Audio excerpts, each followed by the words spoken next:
আলাইকুম। বাংলাদেশ এবং ইন্ডিয়ার দ্বিতীয় টেস্ট শেষ হয়েছে অনেক আলোচনা সমালোচনার মধ্যে দিয়ে, কারণ বাংলাদেশের যে পারফর্ম সেটা আসলে বলার কিছু নাই। যে বাংলাদেশ কত সহজভাবে হারতে পারে কোনো একটি দলের সাথে, সেটা তারা অবশ্যই বুঝিয়ে দিলেন। কানপুরে বাংলাদেশ টসে হেরে ব্যাটিং এর সিদ্ধান্ত দেয় ইন্ডিয়া বাংলাদেশকে। সেখানে বাংলাদেশ শুরুতেই ভালো করছিলেন, কিন্তু আড়াই দিন বৃষ্টি হওয়ার পরও বাংলাদেশ এই টেস্ট পরাজয় বরণ করেন। কারণ একটি, বাংলাদেশের ব্যাটিং ব্যর্থতা।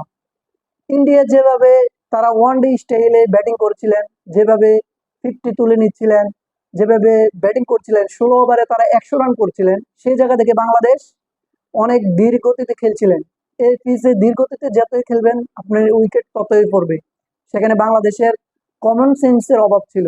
ব্যাটসম্যানদের যেভাবে ডমিনেট করে খেলার কথা ইন্ডিয়ার বোলারদেরকে, তারা সেভাবে খেলে নাই। ইন্ডিয়ার বোলারদেরকে তারা সুযোগ দিয়েছিলেন, কিন্তু বাংলাদেশের বোলাররা অনেক ভালো করেছেন। যেমন মেহেদী হাসান মেহরাজ, সাকিব আল হাসানকে নিয়ে কি বলবো, আর মেহেদী হাসান মেহরাজ দুজনেই অলরাউন্ডার পারফর্ম করছেন যতটুকু সম্ভব।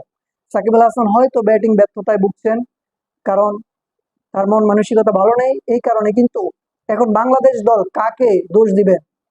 এতদিন তো বাংলাদেশ অনেক চাপে ছিলেন, অনেক কিছু বলতে পারেন নাই, কিন্তু তারা তো এখন স্বাধীনভাবে খেলছিলেন। সেটাকে হাতুড়ের দোষ দেওয়া যায় এখানে, নাকি ব্যাটিং ব্যর্থতাই বাংলাদেশের?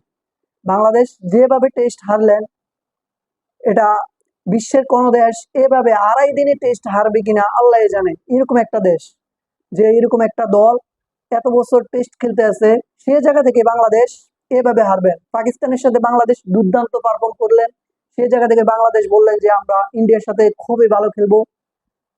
টেস্ট গুলো তো খুবই ইম্পর্টেন্ট ছিল। বাংলাদেশের যারাই ব্যাটসম্যান ছিল তারাই অনেক সুযোগ পেয়েছে, সেই জায়গাটা তারা কাজ লাগাতে পারে নাই।